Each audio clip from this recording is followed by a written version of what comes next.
hello. I'm going to keep on talking. Hello, hi, and welcome to Beyond the Label Facebook group, where we have a lovely community of people here that all support each other. We all face those issues in life, chronic pain and stress illnesses, that we're then trying to work a way of still creating the business of our dreams, still creating that profession or career that we were hoping for. So this is the place where you get the support and care and maybe some tips and techniques, along the way, to help you to progress with your life and your dreams. And this evening, we're here for the masterclass that rounds up the whole of this week. This week, we have been talking about self-care. It's been the self-care summit. And so far, we've heard from 11 lovely entrepreneurs that all my friends in the online world, get the ins and outs the right way around, and we've been inspired, informed, and just so much knowledge in amongst all those people. It's been brilliant, and I'd just like to say a great big thank you to them all for taking the time out to come and chat with us, to impart that knowledge, to share their wisdom, to give their life experiences, how they deal with self-care in their lives, but also with how they've helped their clients and continue to help their clients with self-care. And I guess what we've learned this week is just the importance of self-care. And it's not just what we perhaps have imagined it to be in the past. Hopefully we've got a little bit more understanding about what it can entail, how it can look in our own lives, and the importance of it, how, especially when we have chronic pain or stress illnesses, IBS, migraines, tinnitus, TMJD, the whole list. I think we're up to about 30 odd different conditions that come under the chronic pain and stress illness label now. So if you've got any of those and you're trying to build a business, or you're trying to build that or grow, no, you're trying to climb that career ladder. Sorry, it has been a long week. And I'm looking forward to some self-care myself. So, if you are trying to do that, I hope it's given you some inspiration, but also, just helped you to see just how important self-care is. None of us can get where we're going unless we use self-care tips, unless we take on the advice, unless we create a plan.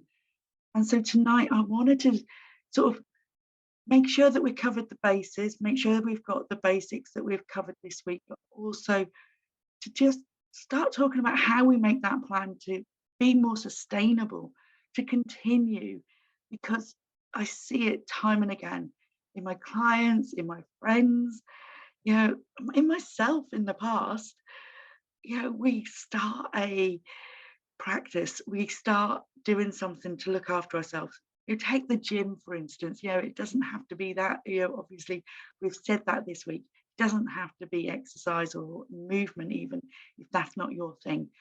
However, the number of times I've started going to the gym again, and within a few weeks, months, I sort of slow down going. I don't go as often. It's a cold night, it's raining outside, I don't go, or something else comes up, and so I only go twice that week, and I think, oh well, that weren't too bad, I'll go twice next week then. And then the next week comes and you end up going once, and then maybe miss a couple of weeks, and it goes, we just stop. So how do we get it so that we continue? These things are there to help us. We've decided they're going to be useful for us, but we don't then continue with them, which is such a shame, especially if it's something that we start to enjoy. And even if we enjoy it, we don't always carry it on. I mean, I enjoy going to the gym, I enjoy going swimming. I don't always do it. I'm as bad as other people with that. And bad is quite a strong label, but it is that, we're all human. So anything that is going to help us to create those habits that then it allows us to maintain those things that we know are helping us. Because my God, we need enough, we need help in this world. Life is tough enough. There's always things coming up. There's always changes, there's challenges. And they always have a knock-on effect to us individually. So we need to be looking out for ourselves.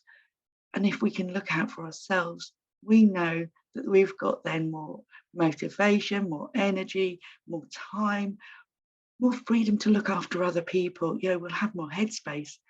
So that's basically what I want to talk about this evening, is making sure that we've got that plan together, making sure that we're looking after ourselves in the best way possible, but continuing it in the best way possible, using the science of psychology, positive psychology, neuroscience, pain psychology as well, and some psychoanalytic tips as well coming to my Petal plan, which I'll tell you a bit more about in a little while.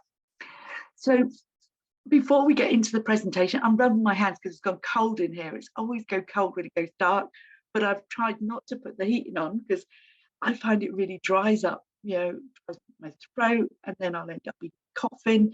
So I'll put a big cardi on and I'll be warm enough. So I'm still trying to adjust my body temperature to the room, but we will get there. It's all about self-care, isn't it? Look after yourself. If you don't like the heating on, put a jumper on. So a couple of reminders. If you are watching, please do say hello in the comments. I will try glancing over at the comments every so often, but it's going to be a little bit more difficult because I'm on my own, and so I've got no one else monitoring the comments. If you do say hello, ask questions, I will try to come back to them at the end, but anybody that knows me will know that I sometimes forget things. Again, we're all human. So if I don't mention them or don't answer them in the talk today, I will go back into the group and go through those and answer them the best I can. If I don't, I'll ask the people that have been here this week and see if anybody else does. And I'm sure that we will have answers for you from that community, of people that we've now created with all their expertise. So do say hello in the comments. Do give us some thumbs up. Do give us some hearts. Do just interact with the proceedings, because that helps Facebook to push out, to everybody else that we're online, we're live, and then we might get some other people join us, which is the whole point of this. We want to make sure everybody who wants to see it can see it, and they're not just forgotten.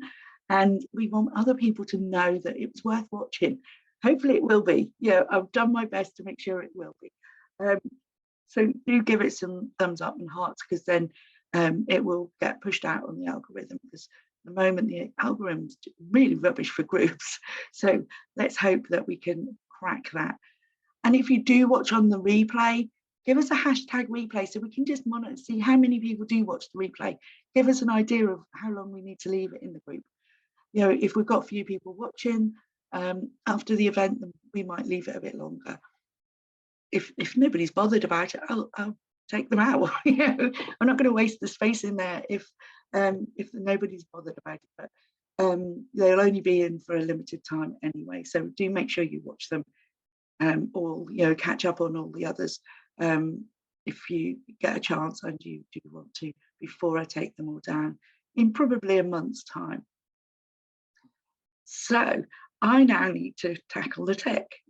And I hate this bit, because this is where I think, oh no, I'm not going to get this right. So I'm now going to fiddle with this and see if I can get it to work. Okay. And then I shall, if I can still see me on that screen, where have I gone on this screen? I need to share.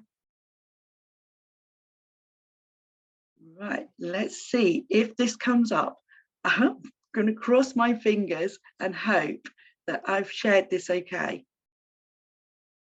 Okay, now I'm really hoping that you can see that, because I can. I'm going to need to just click a couple of other buttons so that I can now see. So welcome, especially if it's your first time in Beyond the Label, or it's the first thing that you're engaging in this group, because I'm really grateful if you are here. I'm really, really grateful for you watching this, for coming along, for joining our community. I'm hoping that you'll get some really good ideas about how to look after your own mental and physical health, so that you can grow that sustainable business as well, so that you can continue with your self-care and climb the business ladder if that's what you're doing as well. So today we're looking at those 5 steps to sustainable self-care for entrepreneurs and professionals who have chronic pain or stress illness. TMS is sometimes known, tension myositis syndrome. And it's I'm going to introduce you to my Petal plan. If you've not seen it before, it's the thing that I use with majority of my one-to-one clients, and my courses and things are usually based on it. And it's just a really holistic way of working, but it is all scientifically proven. And hello, if you've not met me before, I'm Tina Wright. I'm a psychological therapist trained in cognitive behavioural therapy, amongst other things, compassion focused therapy, SERPA approach, lots. I don't think I could name them all. Anyway, I'm a psychological therapist, mindfulness teacher, and chronic pain and anxiety specialist, because I see chronic pain and anxiety going hand in hand. Anything we can do to reduce our anxiety is going to help our chronic pain, going to help our overall well-being. But you will see as we go through the other ways that everything joins together. I think life's wonderful like that. Things do tend to all join together. So what are we going to cover today? We're going to have a look at ACEs. Now, I'm going to explain a little bit more about those. They're adverse childhood events, and we'll just talk a little bit about those, because they do have a bearing on our history. We are a product of our history. We are the sum of our experiences. So I'm not going to go on a lot about childhood. This is the psychoanalytic side that I'm trained in as well, but I don't want to talk a lot about it. It's just touching base with it, because I think it's quite important just to know where some of these things come from, and why I might talk about other things later on as well. So I'm then going to just give a little bit of history about me, why I do this work. Who am I? Why am I bothered about helping people with chronic pain and anxiety? And then we'll talk about what is self-care, but again, I'm not going to dwell on it because we've talked about it a lot this week, and you can see what you get from this. And then if there's questions, take a look at the other 11 presentations this week, and conversations, and see, I think we all came to a similar conclusion on what is self-care, although we've voiced it and explained it and practice it in very different ways. So I'll just touch base on that. Then I'm going to talk about why it is so difficult for some of us to first start doing any self-care and then to maintain it, why that is so tough for some people, and especially for people with chronic pain. That's what I've found in my clinical career. Then I will introduce you to the Petal plan. I'll talk you through that and how it relates to self-care. And then I'm going to talk a little bit about ongoing support. If you want to put this plan into practice and you want the support to do that, I will tell you how you can go about that. So just a small caveat first, because I have to be a little bit careful. I'm a I'm psychologically trained professional, and I'm accredited with the BABCP.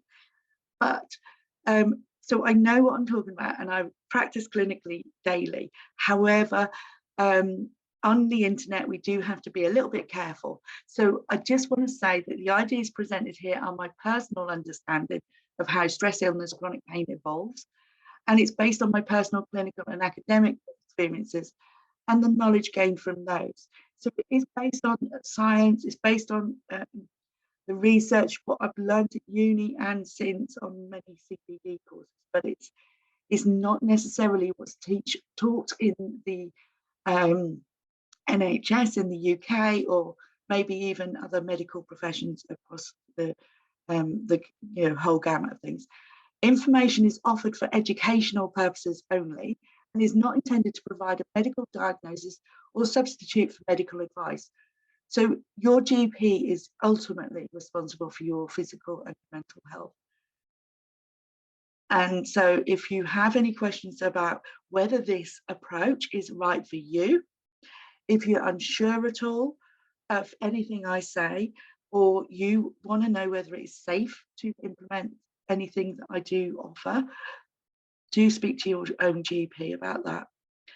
So in the UK, as a general practitioner, in the US, etc., do speak to a family doctor to make sure that you are not doing anything that's going to be detrimental to your health, because that's the last thing I want. I'm here to help your mental and physical health, not make it worse. But just putting that out there to start with, but it's not a huge thing usually. So what did you learn as a child that isn't true? So much of what we learn as a child, we just take in. We just suck it up like a sponge. You think about kids now. They'll pick up swear words as quick as anything. Yeah. So what did you learn? Not necessarily what were you taught, but what did you learn as a child that isn't true? Did you learn that you don't matter? Did you learn that you need to cope on your own, maybe? Did you learn how to survive in an emotionally or physically unhealthy environment?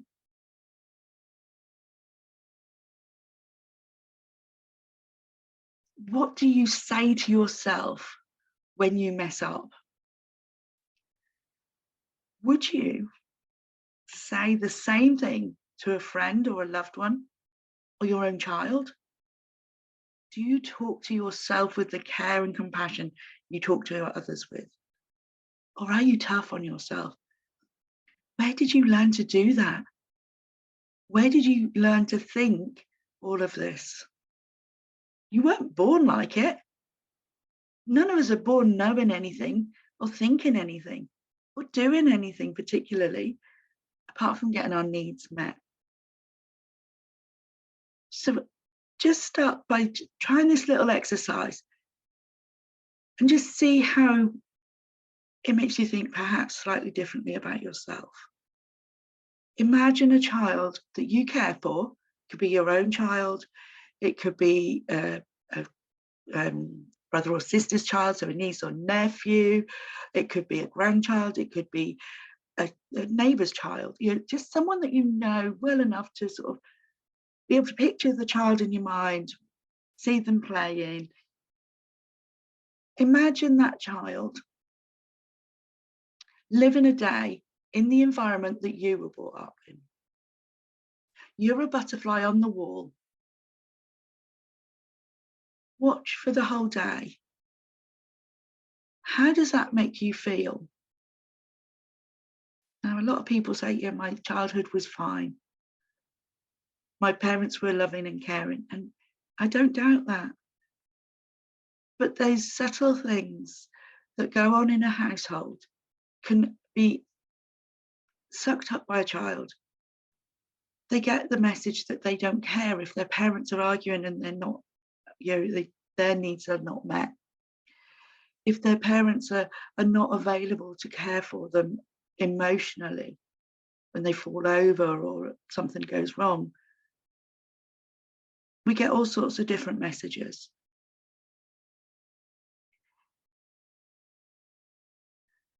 And this was what was studied in the ACE study, the Adverse Childhood Effects Study. It was finally published in 2001. I think they actually started asking questions in 1996. So it took a while to get all the information. It was huge, a huge thing. It was asking lots of people about their history. So it was done prospectively, you know, retrospectively rather, after the event. Now, experiencing any of these things at any age in childhood, at any level, so it can even be mild, can leave you more vulnerable to adverse experiences later in life. And the list of adverse experiences we'll go through in a little while, but these are things like abuse. Now, abuse, as we know, is horrendous, and some people have suffered it, and I am so sorry if you have. But it does leave us more vulnerable to chronic pain, more vulnerable to anxiety. So, did you experience any physical abuse? You know, and as I say, it doesn't have to be at a really high level. It could be a smack. It could be a clip round the ear. But if it was, you know, enough for you to remember it, it can be classed as abuse. And we don't always realize that. And that's such a strong word. Emotional abuse, you know, where we're perhaps not having our needs met, but it's not just that, it's more, we might be told that we're no good. We might be expected to do things that are more advanced than our years, take more responsibility on than we should really for our age. And that's classed as emotional abuse. And then sexual abuse, which we probably understand what that means. Neglect, physical neglect, not having a winter coat to go outside and walk to school in, not having someone cook a meal for you perhaps once a day, or, you know, at least being able to provide food that is, you know, of a reasonable nutritional standard. Emotional neglect, and this is a huge one in this community, you know, not necessarily in this group, but in the chronic pain community and stress illness community as a whole. It really does cause a lot of issues later on, because it's not done, you know, none of these may be done on purpose by parents. You know, I'm not suggesting that for 1 minute. What I'm saying is that sometimes parents are not taught themselves. They don't know how to be emotional, or how to express emotion, or perhaps even have the emotional language if they've not learnt it. They've had parents that were unavailable, or their parents were maybe they had an alcohol issue, a substance use issue, or maybe they were away a lot, and so they didn't always get the emotional support that they needed. They then don't have the tools to teach their children. So we then, you know, the next generation ends up not understanding emotions. And that's a form of emotional neglect. Again, we're not saying it is on purpose. Household dysfunction was another area that they looked at. And if there's someone in the household with mental illness, especially if it's a parent, if someone's incarcerated, if that's a parent, there's that separation, but there's also the stigma that goes with it. If you witness your mother being treated violently, again, at any age, at any level, yeah, we can, you know, perhaps see that once, twice, but the more times we see it, the more vulnerable we are to these issues. Substance abuse in the household, either from the parent or an older sibling, and divorce. Again, that's that separation and stigma, perhaps, you know, more, you know, back in the older generations. But they were the ones that they looked at. The thing was that they found that there was lots more that didn't make it into the research, that were just as damaging, you know, in later life. But, you know, they're the ones that most people will focus on. So the more ACEs someone experiences, the more likely that they are to experience adverse events as an adult. Now, they're more likely to not engage in physical activity. They're more likely to engage in smoking, alcoholism, drug use, and they're more likely to have time off work. And we see that, don't we, with chronic pain clients, and chronic pain client. I can't think of the word, sufferers. So I don't know why I couldn't think of that word. That we take time off work because we can't go to work if we're in pain. So and we can't engage in physical activity. So there's these behaviours that are aligned to the adverse childhood events, but we see very often in chronic pain and stress illness as well. And then there's physical and mental health markers that are really exasperated when we've had any form of adversity in childhood. Severe obesity is common, diabetes, depression, suicide attempts, STDs. How do they, this is the thing. Infections in general are higher with people that have had adverse events in their childhood. Heart disease, cancer, stroke, COPD, and broken bones. And it's now been shown that chronic pain and other stress illnesses are also on there. Remember, this study was done in 2001. So we've had another 20 years of research since then to build on it. So why do these things matter? Why have they created someone who then goes on to have chronic pain or have ongoing infections? Why, where the correlation, what's the cause? So it's usually because we learn lots of different behaviors as a child to help us to cope. Our body experiences the stress in the form of chemicals that are released when we are stressed. So if we're in a stressful environment and we don't have a parent or someone looking out for us and giving us the full emotional and physical support that we need as a child, then those chemicals of cortisol and adrenaline are being released into our system a lot more frequently. And over time, we get sensitized to the adrenaline and to pain eventually. So we go years without having any pain complaints. And this is what I see time and time again. So many people say, but I never used to go to the doctors. I never took a tablet, never used to even take a paracetamol until I was 30. Had my children and then that was it. I couldn't stay away from the doctors. I had one thing after another. So common. That's what happens, is that we have this cortisol that has been building up in the system. And at some point, usually when something major changes, then we can't, the body just goes, oh, I can't fight this anymore. Seems like we've got too much going on in the body and we become sensitized, the pain breaks through. We don't develop a full understanding of ourselves either. If we've lived in a household where maybe we're expected to be more like a parent, a little bit more responsible, where's our fun? Where's our enjoyment? Where's our play as a child? So many people with chronic pain have trouble playing or learning how to play or playing with their kids, playing with animals, having time to relax. We never did as a child, so we didn't learn it.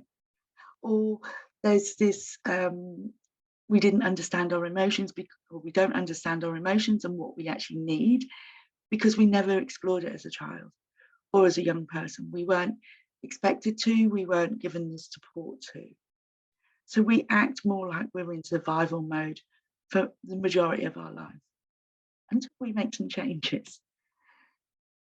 So I hope I'm not boring you with slides and just talking at you. I'm going to actually see if I can stop the share and just check if there are any comments before I carry on, because what I don't want to do is just lose everybody if I'm carrying on talking. So just 2 seconds, I'm going to see if I can do this without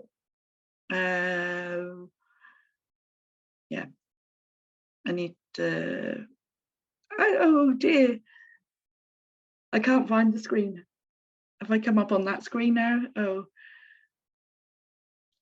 there we go.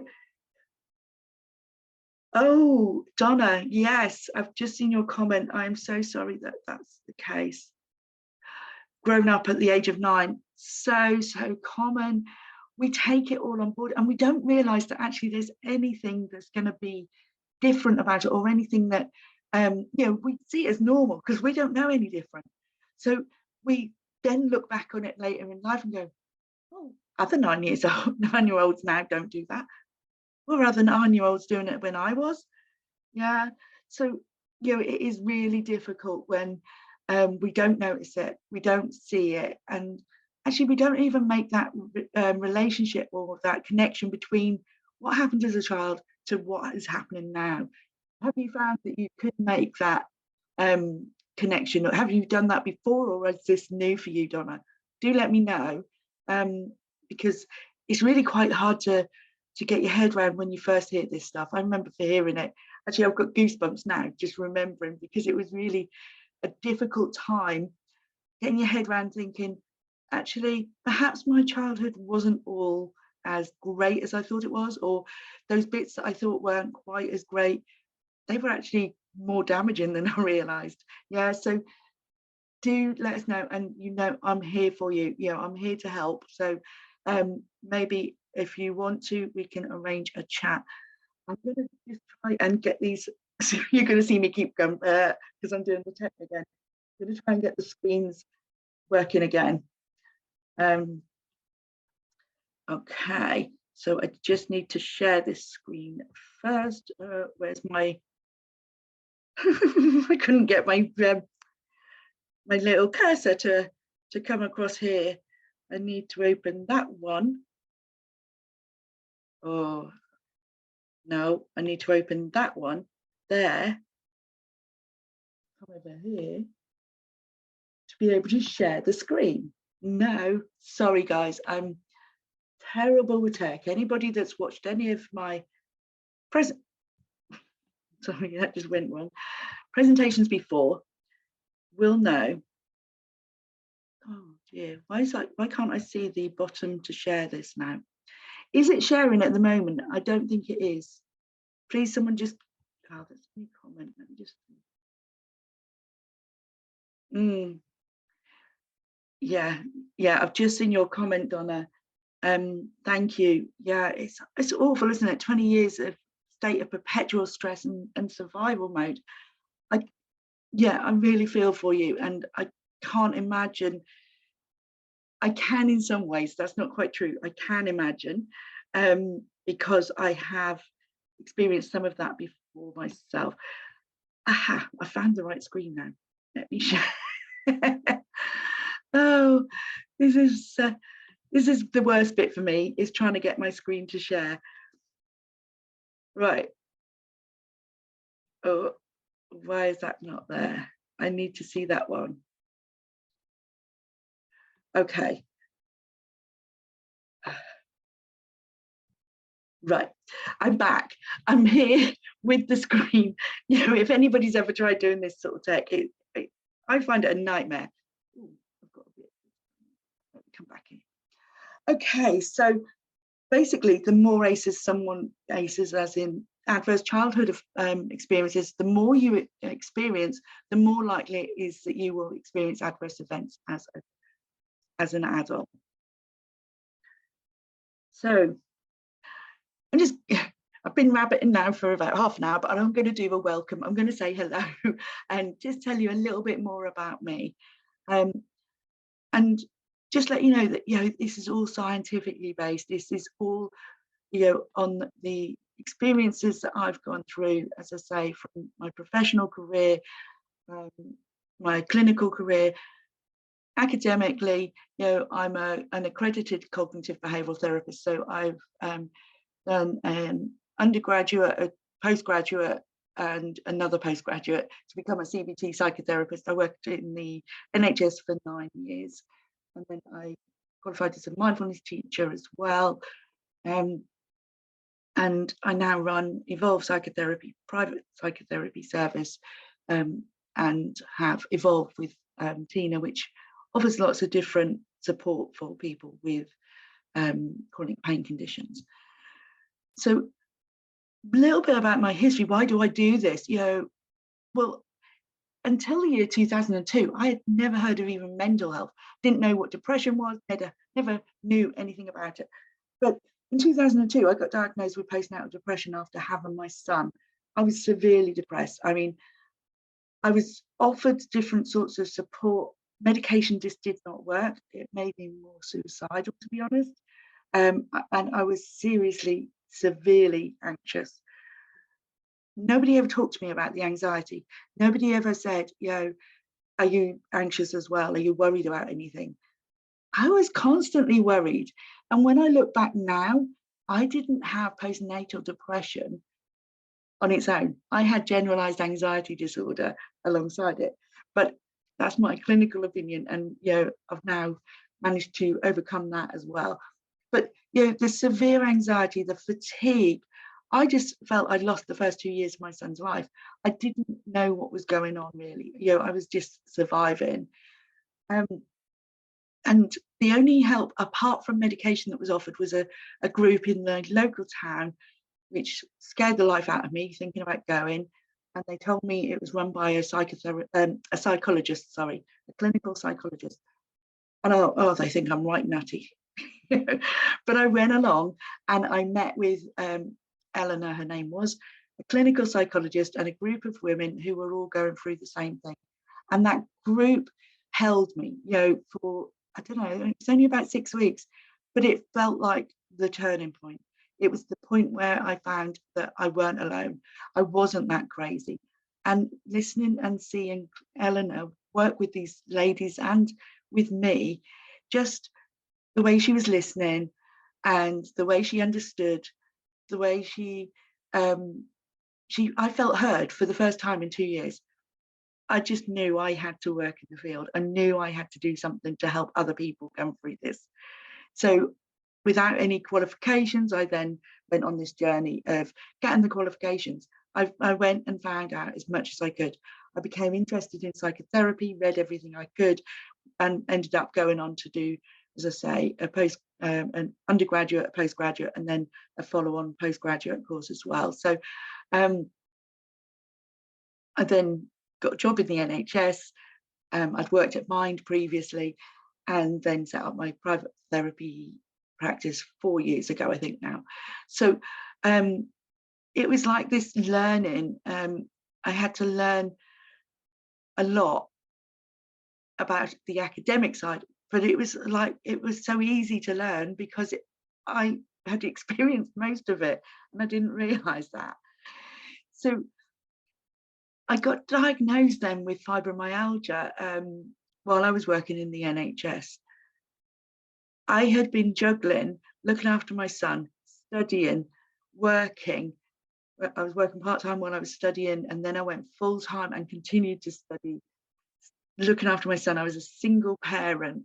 I was traveling to where I had to study and also running a home. And so in amongst all that, where do your self-care come in? It doesn't. I weren't looking after myself at all. I was grabbing a bag of crisps for tea and making sure my son had something proper to eat at the child monitors or something. And then, I wasn't looking after myself. I wasn't having time to go, for a walk even. I was just constantly on the go, running around after other people, it felt. So I got diagnosed with fibromyalgia, and I had then collected a number of other, I always say they're more letters after my name, but it was IBS, TMJ, migraines. I already had Crohn's disease and asthma from earlier on. I then got PTSD diagnosis as well. And I had this awful vomiting thing of unknown cause, they said, which went on for a few years. I was just like, I don't know what to do. So I started looking for ways to help. And at work, I'd heard about mindfulness, and there was a course going. So I thought, I'll learn mindfulness. And I was learning it and doing it and practicing it and teaching it. but it wasn't helping. It wasn't helping in the way I thought it would. And I went on this mindfulness retreat because it was like, you had to every year. As a mindfulness teacher, you have to go on a retreat every year. So I went on this retreat thinking it's a tick box exercise. And we had to stand on the grass every morning at the front of this country house in October at about 6 a.m. The sun wasn't even up. It was like damp grass and mist everywhere, freezing cold, and follow a Qigong lesson every morning. And that first morning, I was so damn angry. I was like, what the hell am I doing here? And it felt like my body was crying out. It was screaming. I couldn't, they wanted me to stand on one leg. I had trouble shuffling along to the grass. So trying to stand on one leg was near on impossible. Trying to coordinate my body was, I fell over and I hurt my hip as I fell over. And I stood there and cried for 5 minutes before we were allowed to go in. By the end of the week, though, things had changed. I did a lot of journaling that week. I did a lot of meditating. I spoke to other people, and I spoke to this lovely guy who explained about the mind-body connection. He told me that a lot of the time these physical diagnoses aren't always a physical cause. And that actually with Qigong, with meditation and journaling, you can access your emotions and you can access parts of your body and your mind that perhaps you haven't before. Well, it just intrigued me because by the end of the week, I was following that Qigong lesson without having to think about it. And my body was doing things I hadn't done for years. I stood on one leg, not for long, but I stood on one leg. And that was amazing to me. It was like tears on the Saturday morning before we came home were running down my face, but they were different tears to the week beginning. The week beginning, they were anger, they were frustration. At the end, and I hated my body. I literally wrote that in my journal. By the Saturday morning, I was just like unbelievably grateful for the experience, to know without doubt that I was going to recover. It was this moment of like, I'm there, I'm going, I'm not going to be like this, how I've been forever. And I guess that's what I always want people to know, that, there's another day tomorrow. And if you learn something new, you can change. We evolve. That's why I call my business Evolve. We evolve constantly. I went on to learn more about Bessel van der Kolk and Dr. Gabor Mate and other people in the mind-body region. And oh my goodness, my mind was blown. So as I say, I made sure that I was learning a lot. I found Dr. Sarno, who was a specialist in stress illness, chronic pain. And then I trained in the SERPA approach. And the SERPA approach looks at TMS, which is, the mind-body syndrome type thing. And I start to believe that there's no pain without the brain. We all need to accept that our body is one part of us, but our brain controls it all. And if we can learn how to be with our brain differently, use it in the ways that is possible, we can overcome just about anything. You've seen people like Darren Brown, walk on glass, eat fire, make people do other things.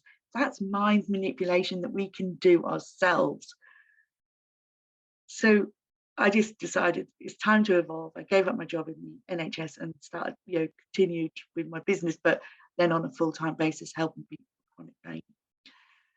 I wasn't going to take too long on that, but I have taken a little while. So I just wanted to let you know about Matthew, who you may have seen on some of my Instagram stories and things.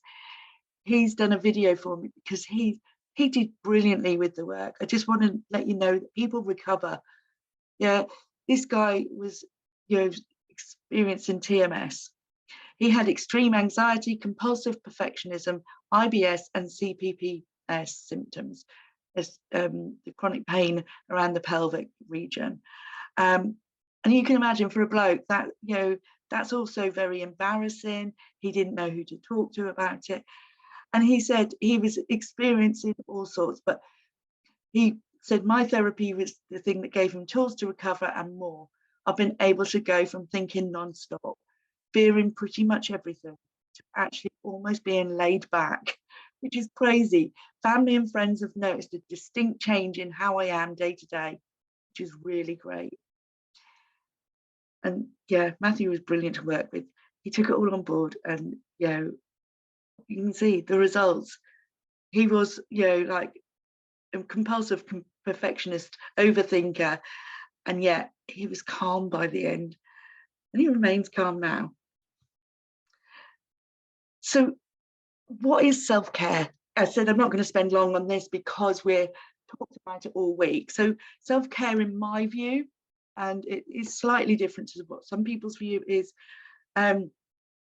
not necessarily what's recommended by self-care people on the internet, to have a bath or do something just comforting, see friends or whatever. For me, I couldn't do those things. I found having a bath really disturbing because of past experiences. I couldn't go for a walk because of my pain. The other things like socializing, I felt too overwhelmed in social situations, so that didn't really help me. I had to find my own self-care. And I've put down on my note here, you know, a cup of tea didn't change anything. You know, they often say, just have a cup of tea, sit and have a cup of tea. What did that change? You know, I needed change. I didn't want to just do things that were nice in the moment. I needed it to feel like I was really caring for myself in a way that was going to make a change for tomorrow as well. So I started to explore other means of self-care, other ways to look after my well-being that would help me feel safe, because I realized that that was what I wasn't feeling. I never felt safe in my body or in my mind or in my life generally. I needed that safety. So just, you know, to show you that, you know, clients are so similar. You know, we're all very similar. Suzanne said that there's always so much to do. I have to look after the children, the home, my husband, and she smirked. You know, we end up looking after the husband.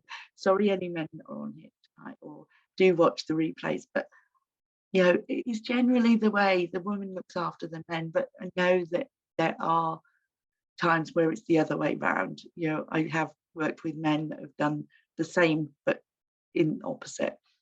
And I'm trying to get my business up and running, all the while managing my health conditions. When do I have time for self-care? And that's how I felt. Yeah, I want to find some ways of going forward, but how do I do that? And I wanted to find self-care that fitted in my life. So basically, self-care wasn't, you know, me time, learning to relax. It wasn't the same for everyone because we are all different and we all have different challenges. It's not static, it changes. And it doesn't have to be expensive, it doesn't have to be time consuming. Self-care to me, and you know, it's not necessarily the same for everybody, but self-care for me was something that could be done alone or with others if I chose, something that helped me to feel safe. It was an individual choice, not being told to do something because they thought it was good. I had to choose it, I had to feel in control of it. It's dynamic, it changes, and it can be one thing one day and something else another. It doesn't have to cost anything. And it can be, you know, at times be achieved in a moment. It can move from feeling threatened to safe in just a moment. And so I found this other definition of self-care, and I thought it's the nearest I can find to how I look at it. The ability to care for oneself through awareness, self-control, self-reliance in order to achieve, maintain, or promote optimal health and well-being. So I'd possibly say optimal physical and emotional well-being. But yeah, it sort of captures a little bit more of what I'm saying, and you can see where the reference is from there. But why do we need it? Well, it's one word, it's cortisol. Cortisol is the reason we burn out. Cortisol's the thing that causes us to feel overwhelmed. Cortisol quite simply causes early death. Without self-care, we risk more illness. We risk getting overwhelmed and burnt out. And we really do risk dying earlier. And probably sadder as well, because we won't have done all the things that we wanted. Mainly, sorry, I'm not going to go into all the hormones and that, because I'm aware I'm really spending a lot of time chatting here. So the thing is that cortisol causes so many different things in the body, and I will quickly go through them in a little while, but it's released to try and help us in times of threat, to help us escape danger, or in times of opportunity to chase food. So it is quite adaptive, but the trouble is it gets switched on and it stays on if we're in constant threat mode. And if we learn early on in life that life was threatening, that we might be in danger, that we don't feel safe, we're going to have higher cortisols for longer in our body. And as nearly every cell in the body contains cortisol receptors, the effect of cortisol is so far-reaching. If you have high cortisol levels and for any length of time, you're more likely to have psychological stress more frequently.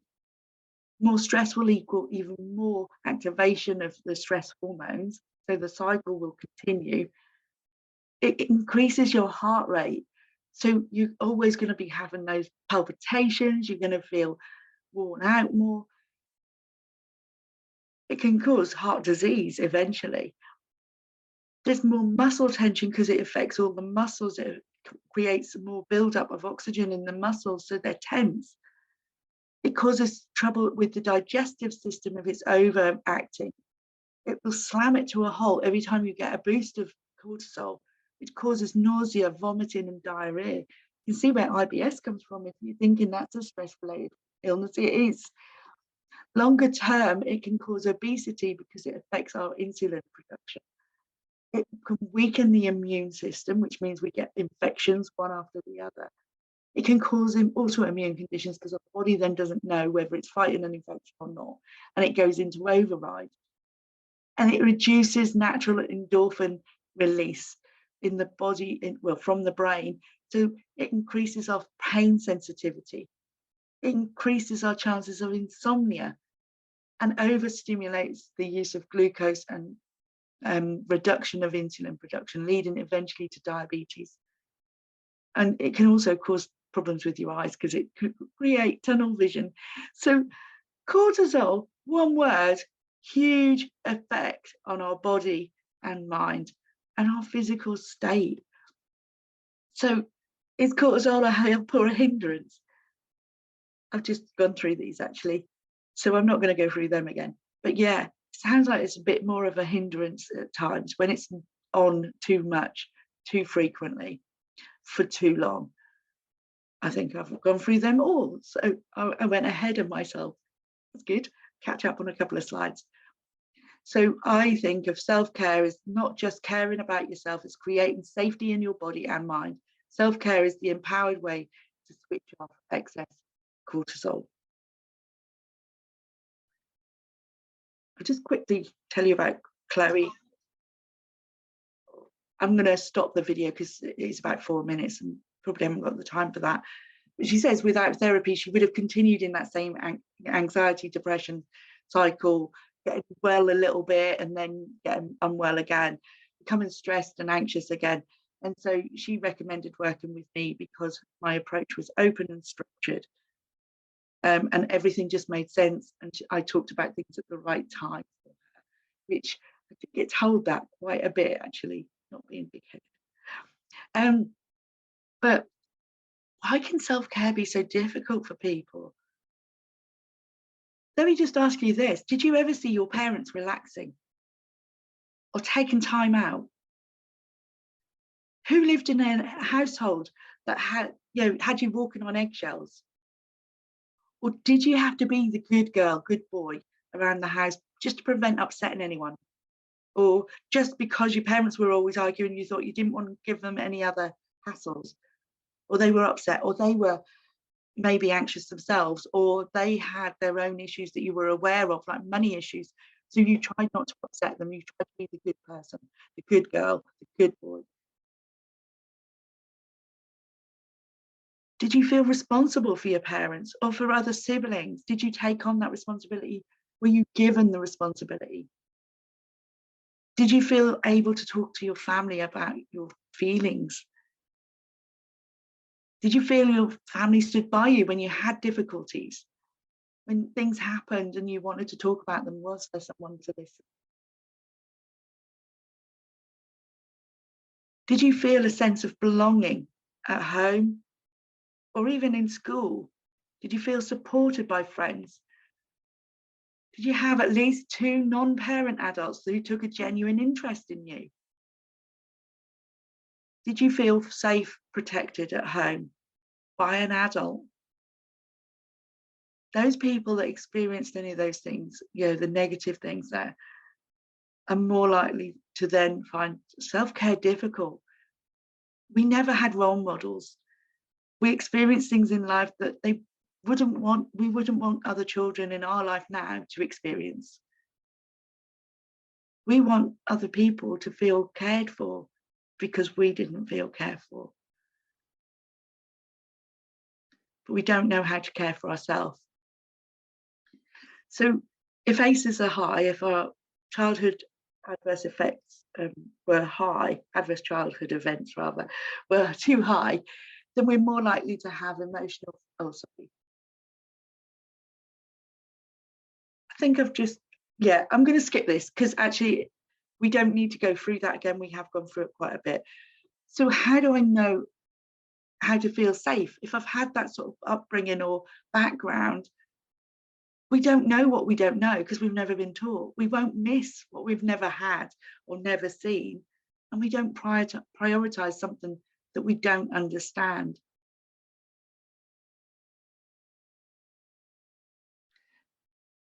Feeling safe, if we never learnt it, we don't recognize how it feels. If we never felt it, we don't recognize when it's missing. If we don't know it's gone, we're not going to look for it. And if we never had it, we don't know what to look for anyway. And that's why this week I've tried to give so many different ideas about self-care, so many different options of ways of looking after yourself, and to let you know it's not a one size fits all. It really does just depend on whether you've had opportunities to explore and to escape danger, to know that you can adapt and learn to feel safe. So threat versus safety, the cortisol issue. Cortisol is released when we're in threat. And when we're in threat, we will face fight or experience one of 5 different things, and I call them the 5 Fs. So we might go into fight, flight, friend, freeze, or faint.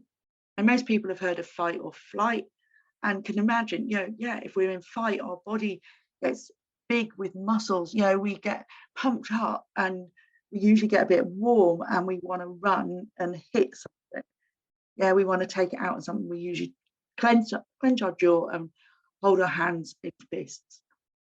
If it's flight, we just want to run away. So the tops of our legs and the tops of our arms get bigger, more oxygen to those parts, they get harder.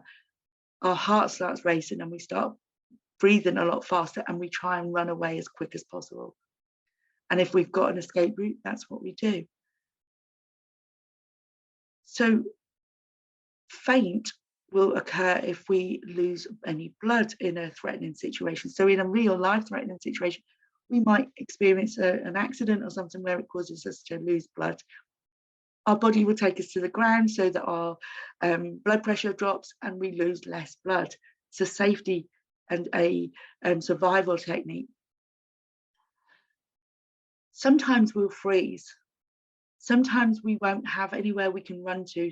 We know we're not going to win if we fight. We've not lost any blood. We're like looking for another option. So we freeze.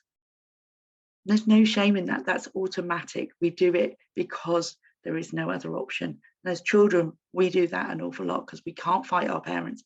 We can't run away from them. So a lot of the time, people with chronic pain and stress illnesses will have a freeze response, usually as their go-to. That's why we see a lot of procrastination, a lot of putting things off, a lot of avoidance in people with chronic pain. So we've gone through fight, flight, faint, freeze. Friend is the other one. And we may well have learned this as well as a child if we came from a family or an upbringing where we weren't always listened to. So we try and over-explain ourselves. We try and make friends with people. We might do this if we learned that we had to make everybody else happy, that it was our job to keep the peace, that we were the one that sorted everything out. We are the people pleasers. And I always say that, people with chronic pain are people pleasers and strivers because they are perfectionists. They try and control things and they want to make the world the best place possible because maybe their world wasn't the best place for them when they were younger. The other thing that the cortisol reaction goes off, we have the fight flight response, fight flight faint freeze friend, and then we return to rest and digest. Now, if everything's okay, if we've dealt with the issue in hand, we'll return to rest and digest really quickly. But if we're in a situation where things keep happening, as a child, they were, like maybe felt like constant, and we never felt safe. So it was on, the cortisol switch got stuck on.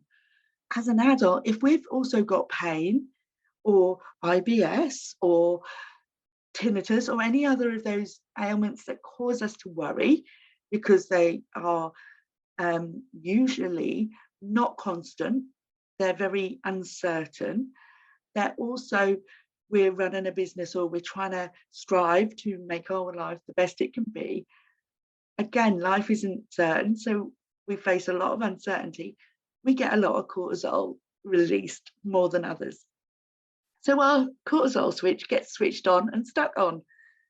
And then this body and the brain becomes sensitized to pain, to cortisol, and it becomes a habit. And we're in this cycle. So we have to find a way to break the cycle to be able to move on. Let me just show you the cycle. Excuse me. I'm going to take a sip of drink. So this is if there is a real threat. Yeah, we notice an unusual sensation in the body, very common if we've got chronic pain or any of the stress symptoms. Our thoughts are very often something bad is happening in that moment and I can't cope. If we think like that, if we think it is inevitable that something bad is now happening in this moment and I'm not going to cope, it's inevitable that I'm not going to cope, we go into a threat response. One of the 5 Fs will take place. The emotion or mood is fear, and the body will release adrenaline and cortisol to try and get us out of that place if it can, or go into one of the other 5 Fs. Our heart will race, we'll hyperventilate because we'll breathe more than we need, but we don't feel pain in these times because when cortisol is being released, we don't feel the pain. It's the after effects of cortisol that causes the pain. So that's if there is an immediate threat. It's fear that we feel. And if that's the case, once we realize that something bad hasn't happened, oh no, that wasn't a heart attack. No, it's an indigestion. I ate my tea too quickly. I can tell now I need to belch. Yeah, that sort of thing. It's we will then quickly go back to rest and digest. Our body, our system will calm down really quickly.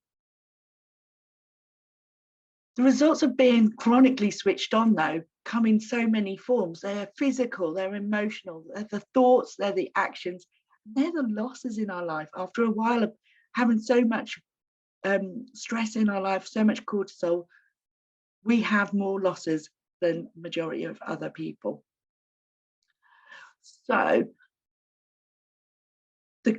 fact of growing up with ACEs, how does that reflect in those different areas? Well, how our body feels or doesn't feel will be different because of having had ACEs in our life. How we feel emotionally and don't feel emotionally, or, you know, because we might not know what our emotions are, it's going to be different to other people that haven't had ACEs.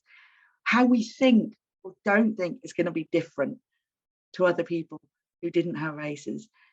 What we do and what we don't do is going to be different, and how we know ourselves or don't know ourselves is going to be different and lead to different love and losses in our life. How many people have had a number of relationships? You know, I'm talking about, you know, perhaps more intimate relationships, because, or they've had relationships that they've got into and then thought afterwards, that wasn't the best for me. Yeah. And then there's the losses of everything we lose when we have chronic pain or symptoms and anxiety, and we're not able to have the life that we wanted and hoped for. So there's loads of losses. I've talked about them before. So we can stamp out stress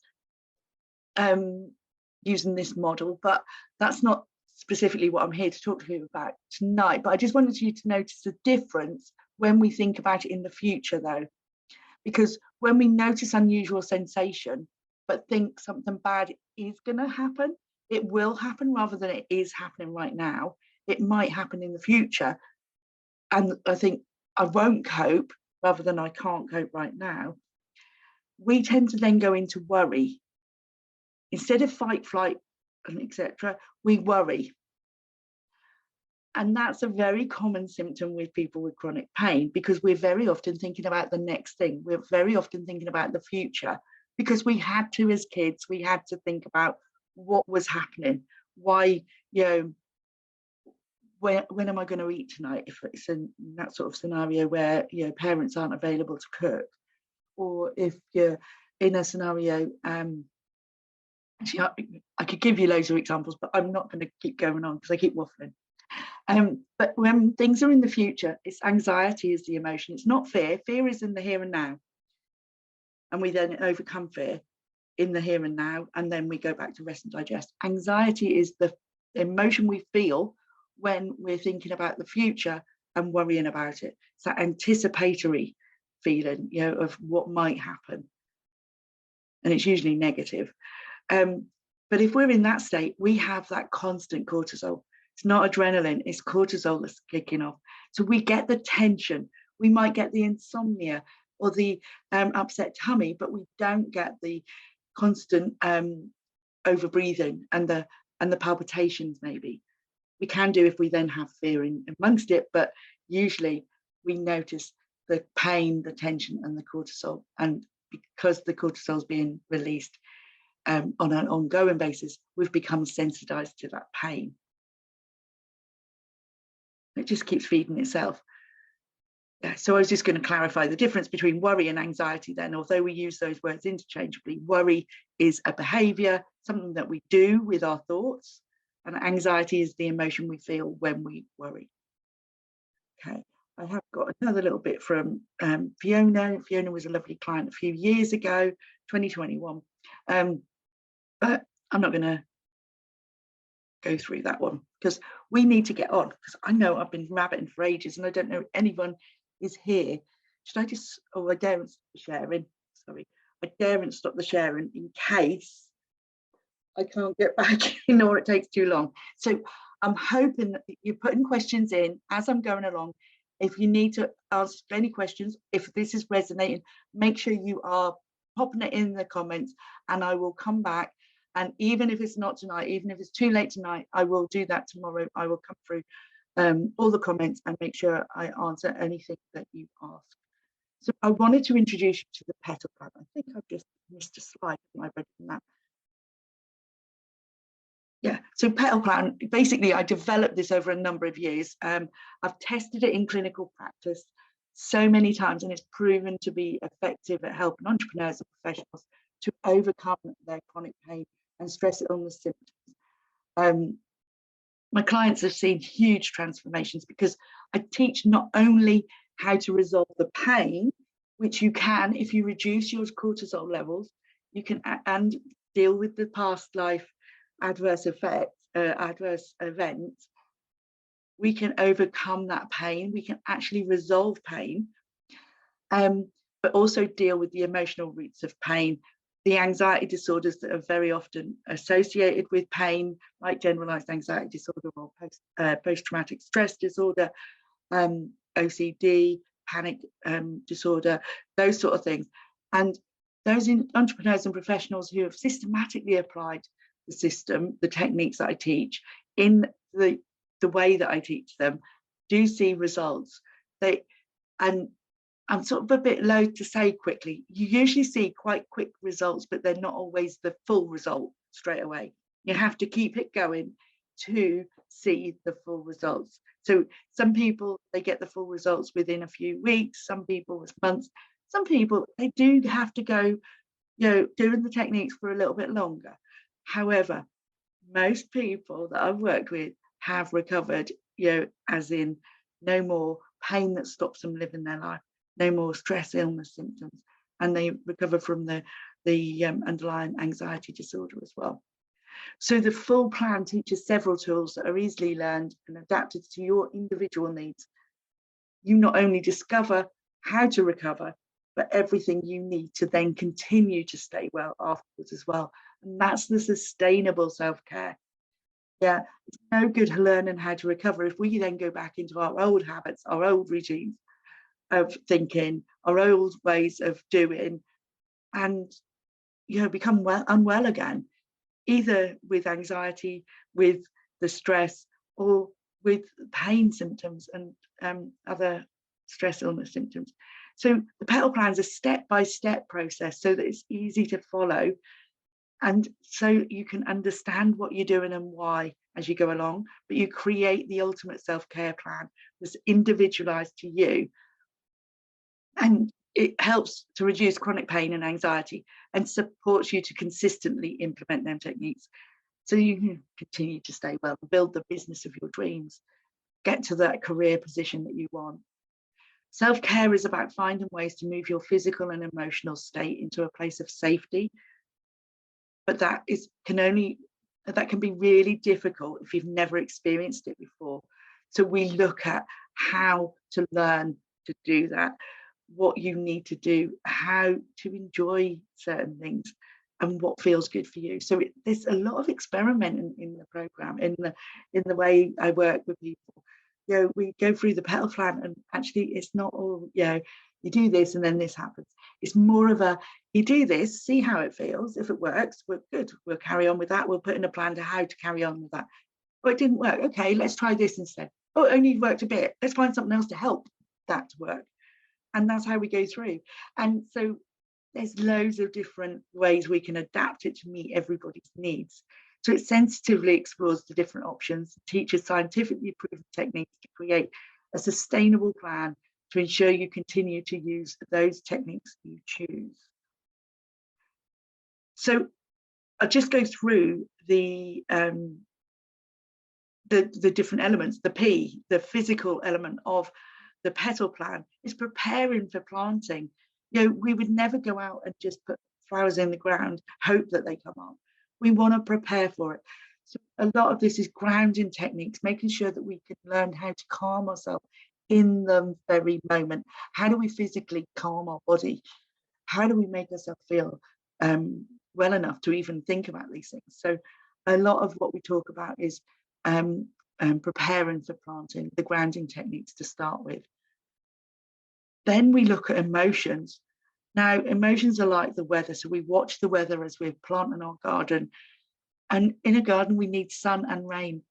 In emotions, we need every type of emotion we can have. We don't want to just feel good all the time, because that's not realistic. We need to learn that it's okay to feel bad. It's okay to actually feel that sadness at times. And we need to be able to label our emotions when we need to, and appreciate them for the messengers that they are. They don't have to be these horrible black clouds that we want to escape from. We can just look and go, oh yeah, that cloud tells me it's going to rain, but it doesn't mean I'm going to be stuck in it forever. It will pass. So we learn a lot more about our emotions and how to deal with them. And then we look at our thoughts. And our thoughts are like sowing the seeds in the garden. We decide what we're going to plant and where, how we're going to, how we want our garden to look, what our future is going to look like. Because we reap what we sow. And if we're always going to be thinking of the bad things or talking to ourselves in a bad way, if we're critical of ourselves, we're not going to be having very pretty plants come up. They're going to be battered and bruised before they even get out of the ground. So we need to look at how we think about ourselves, how we think about other people, what we say to ourselves, and how how our thoughts affect everything in our life. The next bit is our actions, and this can entail a number of different actions, because we can look into problem solving, the various different things that go hand in hand with our owning a business or climbing the career ladder. But actually, if we weed out the worry, if we keep the weeds at bay and that worry at bay, so much more of it is so easily then dealt with. So the thing is, the weeds, the worry, stop us seeing the beauty in life. We worry so much about the future, we're not even in the moment. So weeding out the worry is a really important step in the process. Because worries serve no purpose. They just take too much time and don't really, you don't see anything for it. Weeds take up too much space and you don't really see anything from them. And then we prune the past. We look at what we want to keep and what we don't want to keep from the past. I teach you skills to manage that, ways of working with that. And we prune anything in the garden to allow it to grow stronger, healthier, to see it bloom again. Maybe it blooms more times in a year if we prune it. And so there will be some loss. We do need to get rid of some bits, but only the bits you choose. And this is what the difference is. We're doing this all consciously. This is not anything being told, you've got to do it this way, this is the only way, or anything like that. It's all conscious decision making the whole way through. I know I've been rabbiting so long. I'm going to go quickly over this? Compassion focused therapy is a big part of what we do. So CBT is a big part, but compassion focused therapy is. And I'll just say quickly, we are very often in drive or threat if we're in pain. We're either trying to get things done in drive, or we're feeling really anxious about stuff and procrastinating and not doing it in threat. Where we want to be more of the time is soothe. We want to be able to increase connections with people, reduce our distress, feel okay about ourselves and our business. And soothing, knowing how to soothe ourselves is a really big part of what we teach here. This one you might have heard of before. It's sometimes known as the Serenity Prayer, but you don't need to use the word prayer if you're not religious at all. I just use it as the words, please grant me the serenity to accept the things I cannot change, the courage to change the things I can, and the wisdom to know the difference. So much time is spent trying to change things that we don't have control over. And actually, the only thing we ever really have control over is our own mind, our own body, and our own well-being. We can do that. Oh, I'm going to skip that one as well, because it just take up more time. Actually, it didn't look as if that had I need to take the picture off of that one, I think, because that's the wrong picture on there. That was the picture from the previous one. Anyway, so if any of this has resonated with you, if you feel that this plan, the Petal plan, could be really helpful for you, I've got something really special that I'd like to offer you now, because it's some extra support. I support you in the group. I support you on Instagram with different stories and bits of advice, or little drops of wisdom here and there. And for those people that want to work with me one-to-one, I definitely support you. However, I've realized that in the economic climate as it is, not everybody has the money to invest in one-to-one, all the time or want to do one-to-one therapy. So what I've done is created a plan, which it's always good in business, isn't it, to have a plan. And this is really to make sure that the people with self-care needs, those with chronic pain and invisible illnesses, chronic pain, stress illnesses, who are running a business or trying to set up a business or are on that career ladder, they have access to the knowledge to be able to create that radical self-care plan that is sustainable, that we can do even though we're juggling everything. And to know that there are ways that we can get better, we can change our physical health, we can change our mental health. My brilliant clients have proven that to me time and time again. I've proved it to myself, but when you see other people doing it as well, you just get so excited because you know that it doesn't just happen for you. So by increasing self-care, we reduce the cortisol, stress, anxiety, chronic pain, and longer-term health issues. Self-care will help you to get better and stay better. I can teach you this Petal plan in a sustainable way for you, which is very individualized. So beyond stress illness is the plan, because I call all chronic pain and illnesses like anxiety conditions stress illness. I think it's an encompassing term for them both. So beyond stress illness, it will help you resolve pain, reduce stress, and realize business success. You can discover the easy to follow and easy to implement steps for reducing stress and resolving pain using my bespoke Petal plan. I'll provide you with all the tools, techniques, and support for you to gain relief from your pain and relief from the anxiety that often causes the pain. We'll get those cortisol levels down and keep them down. And it means that you don't have to do it with, you don't have to engage in long-term therapy. You don't have to take medication or have a painful operation. You can say goodbye to constant what-if scenarios and endless to-do lists, chronic pain and anxiety, just by registering to Beyond Stress Illness. If this resonates, if what I've been saying resonates, you're likely to be a professional or ambitious entrepreneur, ready to start living your life to the fullest. But right now, you feel like you're holding yourself back. You're dealing with pain and discomfort in and around your body, and maybe you're battling stress or anxiety at some level too. I'd say you're more likely to be dealing with stress, definitely. Whatever your situation may be, if you feel like you're running out of options, you've been to the doctor, frustrated with them, medical professionals can't answer your questions, or they give you things to do and they don't work.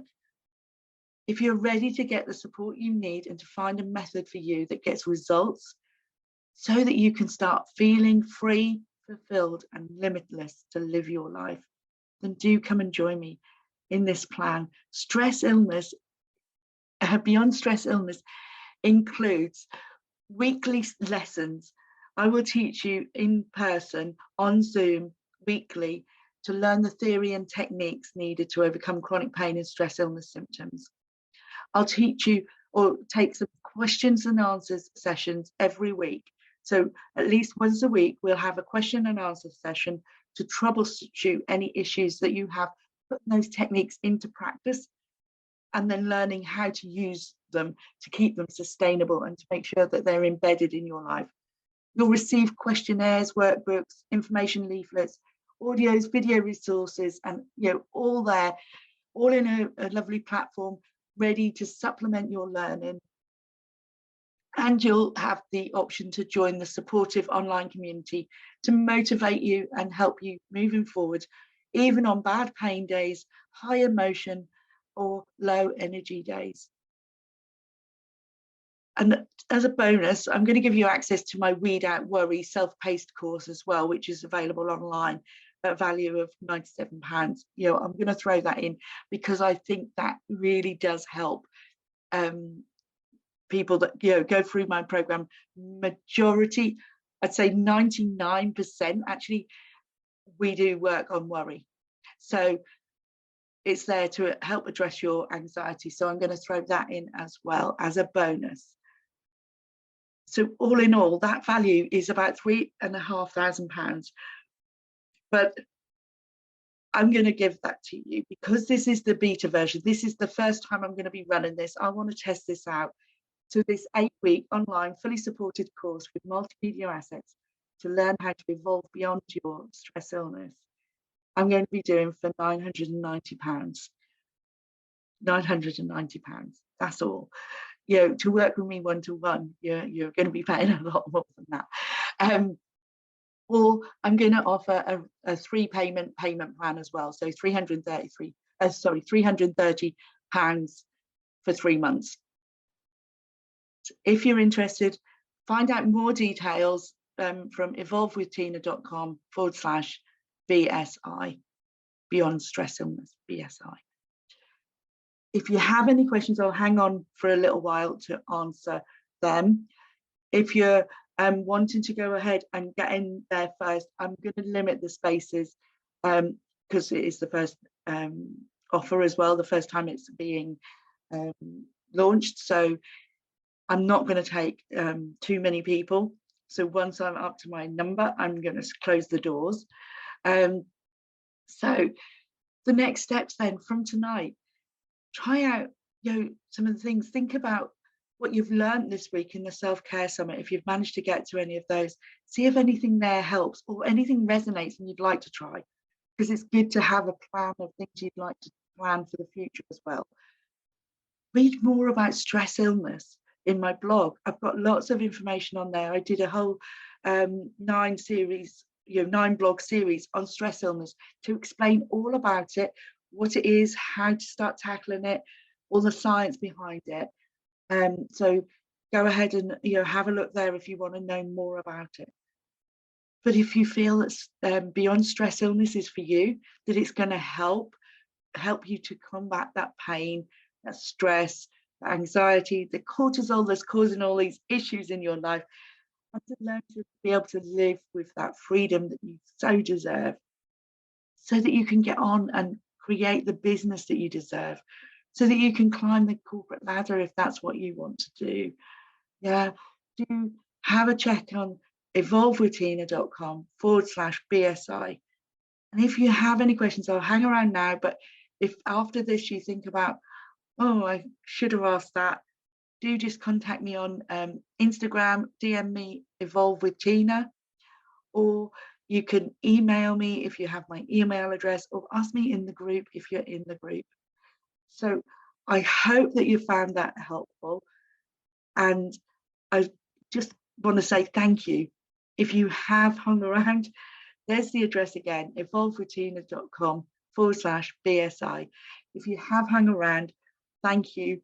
And I'm going to stop the sharing now and try and get back to you on that other screen and see who is here. I can close that one. And I think I'm back in the room. Brilliant. So, I've got an alarm going off to say I was going to try and finish by now. And I'm going to have to turn my head to the side to read any comments. So excuse my ear. You can see my ear. But, okay. Let's have a little look.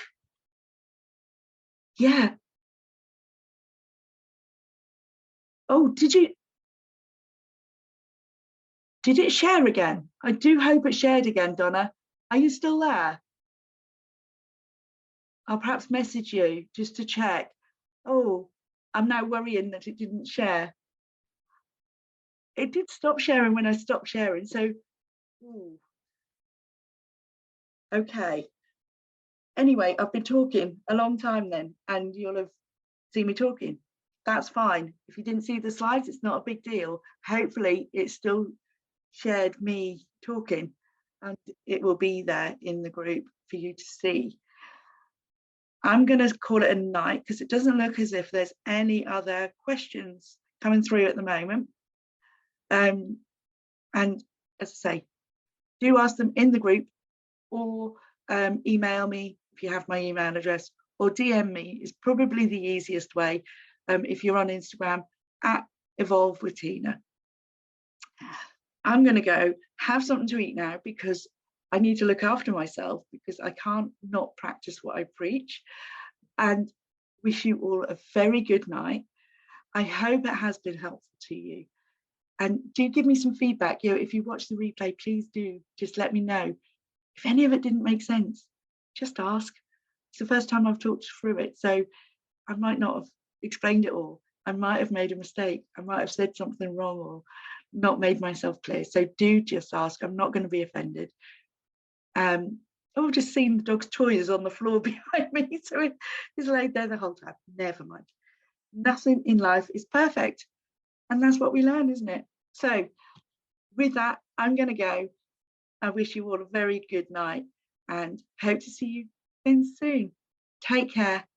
Bye. Thank you for watching. Don't forget to comment, like and share if you've enjoyed the video.